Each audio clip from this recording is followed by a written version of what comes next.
A paralyzed Democratic lawmaker says Republicans are forcing him to vote against his own accommodation request.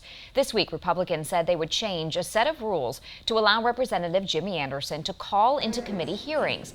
The Fitchburg representative uses a wheelchair and requested the accommodation in January. Anderson had threatened to sue, alleging Republicans are violating the Americans with Disabilities Act. But GOP leaders also added another rule change to strengthen Republicans' power in the Assembly. Capitol Bureau Chief Emily Fannin explains why Democrats are calling the change a power grab. Republicans announced Tuesday they will meet some of Representative Jimmy Anderson's requested accommodations, such as allowing him to call into committee hearings. That these rules are in place so that Representative Anderson or anybody else with a permanent disability can serve their constituents. In addition to that rule change, Republicans also wanted to give themselves the ability to vote multiple times to override a veto. Currently, they only get one attempt. I fundamentally disagree with this particular rule change, making it so that way the Assembly gets multiple bites at the apple if they want to override one of the governor's vetoes. I don't think that's right. I disagree with it, and I would vote against it.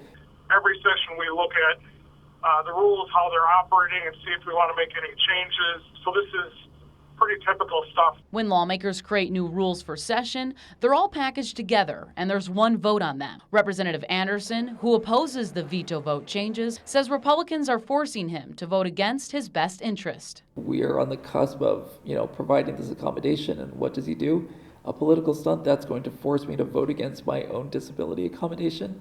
I think it's ridiculous. Assembly Majority Leader Jim Steineke says the rule changes were not politically motivated. I don't see how it is a power grab. It's literally just changing the number of times you can vote on an item. It doesn't change the ability of the governor to veto something.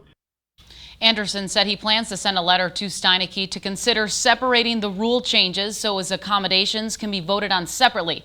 Steineke told 27 News they will vote on the changes together as a package.